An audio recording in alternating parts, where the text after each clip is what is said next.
Australia is choosing to be a failed state. Why is it doing that? It's choosing to up its electricity prices and costs to everyone and everything, through every family, every school, every hospital, every business in the country is now paying twice as much or a lot more for its electricity than it used to, because climate change has been used as an excuse to do that. And the best way, if you want to cripple a country without doing it, without saying it, and get it done legally and lawfully, is to say you're doing something amazing like saving the climate or saving the planet.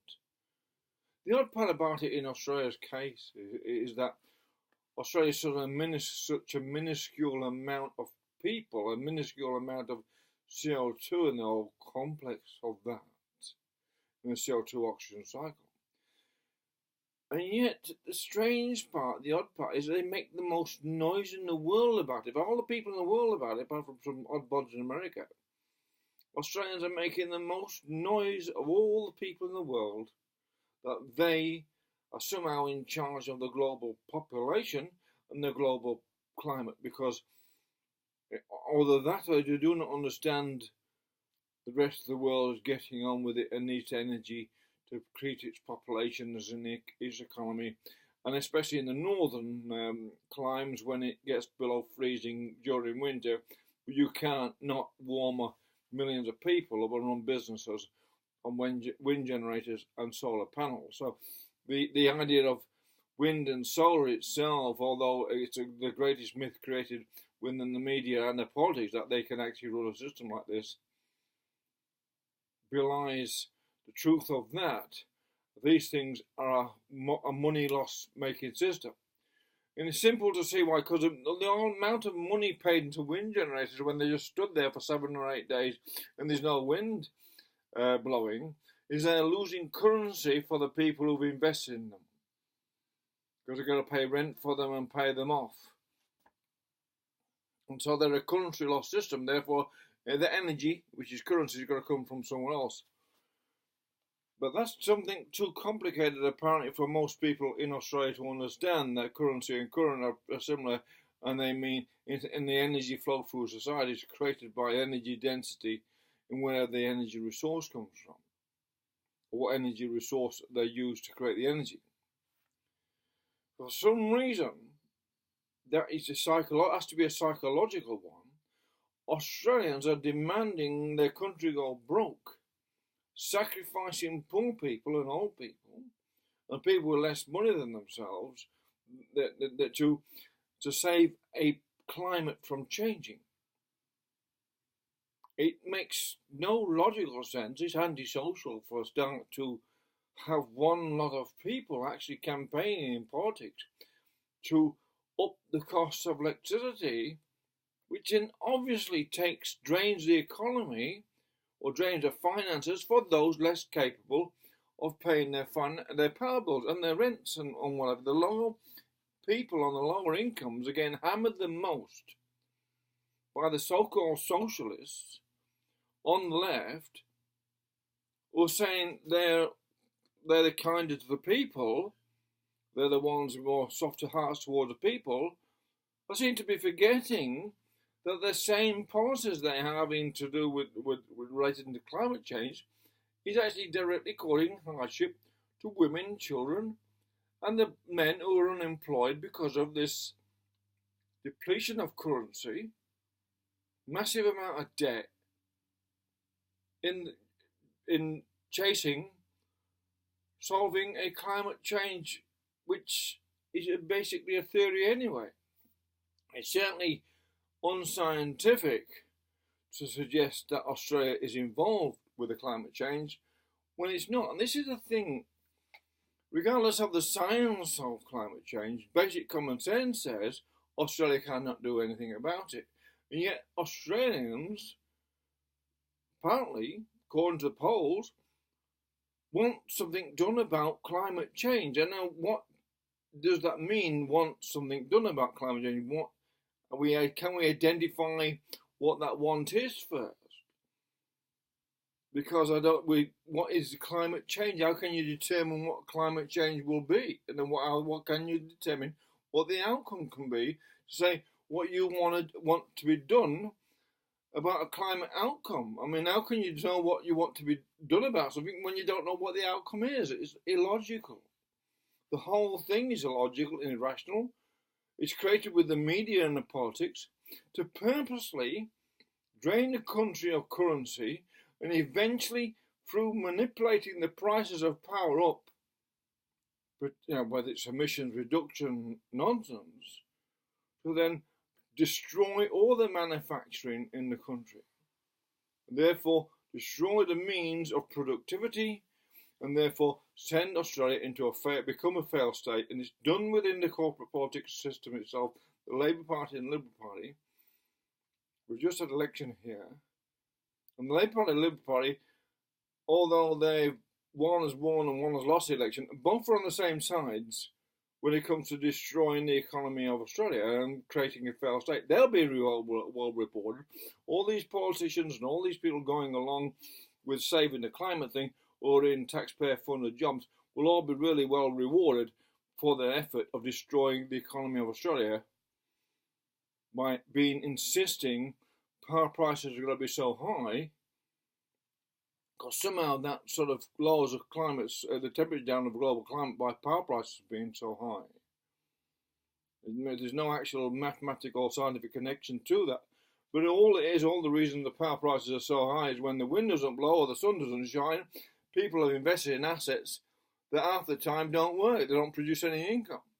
So we're subsidising assets or investments that are failed investments. Wind energy is a failed investment because when the wind doesn't blow, it makes no money. Why would anyone invest in something that makes no money?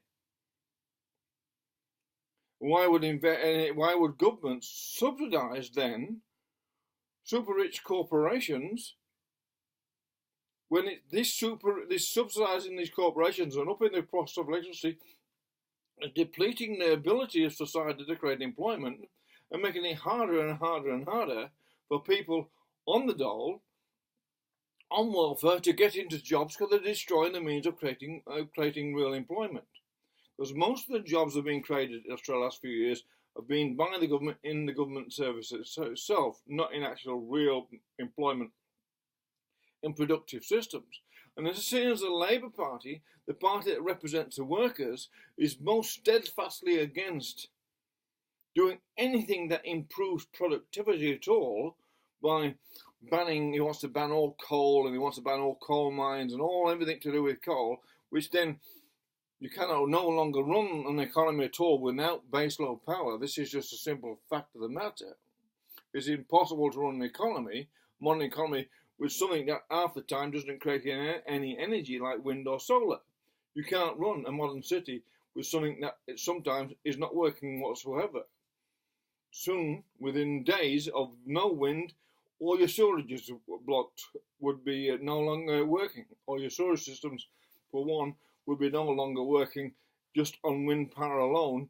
Your storages would soon be blocked, and you'd have massive diseases within your cities because that alone it takes a massive amount of amperage and power to drive the storage system and pump all the water through the system.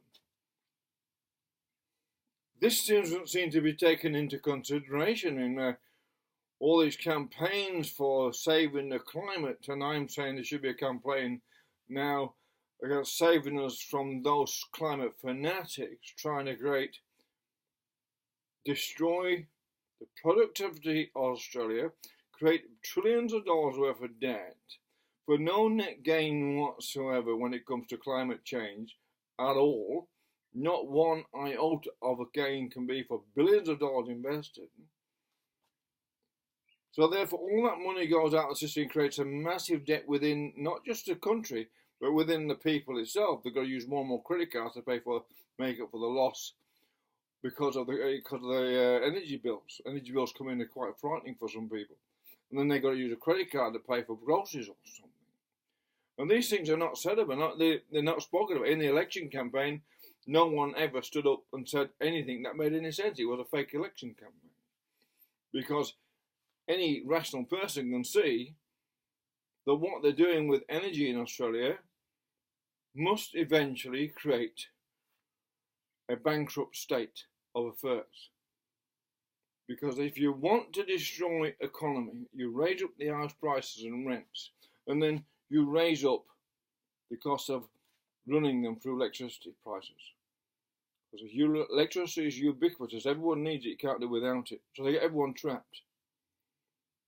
So therefore, one has to suggest that political parties in Australia may try to wiggle out of it, but they're directly involved in creating a failed state within Australia within 10 years because of energy prices alone means there's so many billions and billions of dollars being drained out of the economy which could have been put into the economy and developing the nation as a whole and developing roads, dams, hydrological systems so we don't have water shortages, and creating employment in those fields in national construction rather than in pretentious employment, putting a few wind generators up, which is a loss. That employment, it needs to be subsidised. It doesn't make money because the wind generators don't make money. They have to be subsidised. If they weren't subsidised, there would be no wind generators at all. Why government is involved with subsidising private markets, private corporations, is just something Australians need to ask themselves. Is that, in principle, what governments should be doing, working for private corporations against the benefit of the majority of the people copying the power bills? This is a question. Because unless this is sorted out soon, Australia within 10 years will become a failed state, will be bankrupt. Because of simply the mathematics is compound and geometric and exponential throughout the spread of hardship throughout the system, regardless of what the media or press says on these subjects.